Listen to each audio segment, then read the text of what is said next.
as crazy as it is. And so I went and I planted a garden,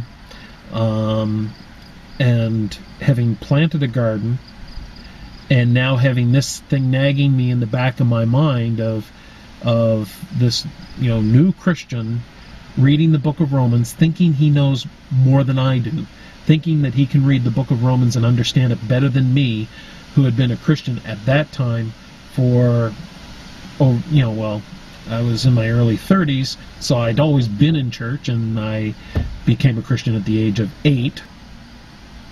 So I had this going on in the back of my mind.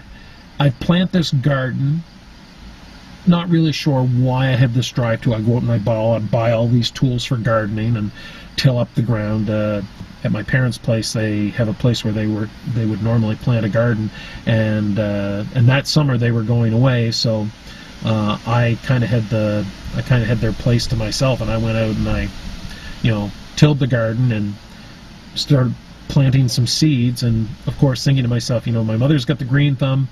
When I was a little kid, maybe I planted some of the garden once or twice. I remember weeding it a lot. But this time planted the seeds, and remember thinking to myself, they're either going to be in too deep or too shallow. It's not going to, these things aren't going to grow for me. And I don't know, it was almost a week later, and when I went up to see how things were going, as I would do every couple of days, go up and tug on a few weeds and see what was going on. And sure enough, here was this carrot top, this little green leaf poking its way through the dirt. And I got so excited. I was like, ah! and as I'm standing there all proud as a peacock because of this, I grew a carrot. This voice spoke to me as clearly in my mind as I'm standing there. This voice says to me, if this carrot can obey my law, why can't you?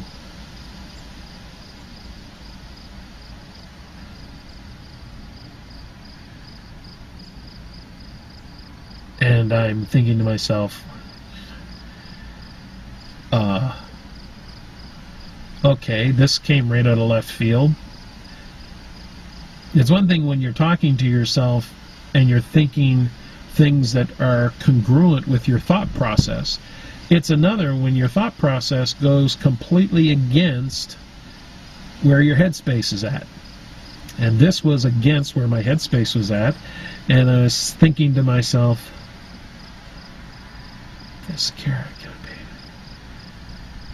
I don't get it. But by that time, I had learned to trust the counterintuitive message. And I went to the book of Genesis and I began reading in Genesis 1:1 about how God created the heaven and the earth. And in the course of doing so, he spoke, and everything that he spoke got made. The words came out, and he created everything. And to go down through, day 1, day 2, day 3, and on, over and over, God speaks, and it comes into being. And when he got to creating the plants and stuff like that, he says to them, it's like, basically he blesses them and tells them to, to basically bear fruit after their own kind or something like that, I think is how it goes. Actually, no, I'm incorrect in this statement. The blessing was given to the creatures after this. That being said, if I had simply quoted the text, it would have served my point much better. And so, as I'm reading this, I'm realizing that this carrot in my garden was not growing because I put it in the ground. It grew because That was its very nature. That's how it was created. That's how God formed it. God spoke, and the carrot, when it is in a place and a position to obey the command, it does. Now think of it like this. As long as that seed does not go into the ground, it's not under obligation to grow. It'll sit there and it'll wait until it's put into the ground, and then, provided that it's a good seed, it grows. All of this is a consequence of God commanding it to do so. And all of creation is simply responding to the divine command that was given back in the very beginning. Now, I'm not going to try and convince anyone of this, because I don't know. I mean, this here is just kind of where my headspace was at as I was looking at this. And then it came to this rather perplexing conundrum that was created by this statement, which was, okay, if the carrot gets it and can do it, why can't I? If God created the carrot and commanded it to behave in a certain fashion, it doesn't. But for some reason, I wasn't.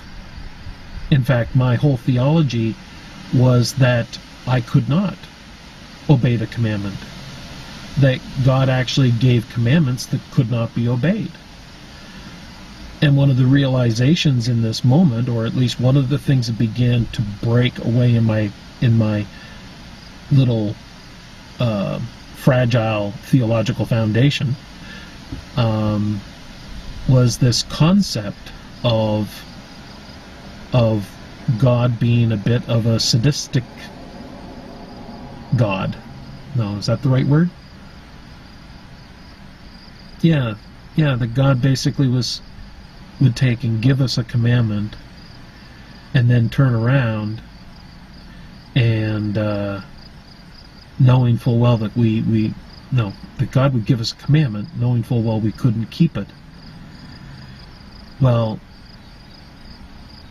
if the carrot could, well then so could I. Perhaps that sounds a bit harsh, so let me clarify. I don't believe God is a sadist. But if you believe that God gave commandments with the foreknowledge that we not only wouldn't obey them, which is one matter, but that we couldn't obey them, the view of many Christians, then he would be a sadist. Since God is not a sadist, it means that the very giving of the command not only indicates that we can and should do it, but like the carrot, it is our very purpose to do it. That is why we were created. And if that is our purpose, he created us with the capability to do what he commanded us.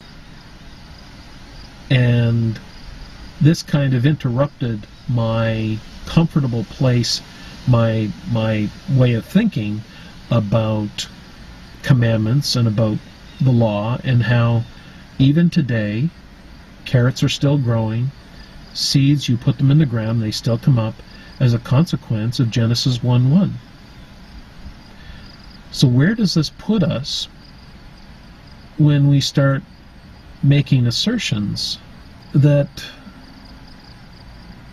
the law that God gave to the people of Israel has come to an end? Is there any real basis for that belief? And the answer to that, when you actually begin investigating, is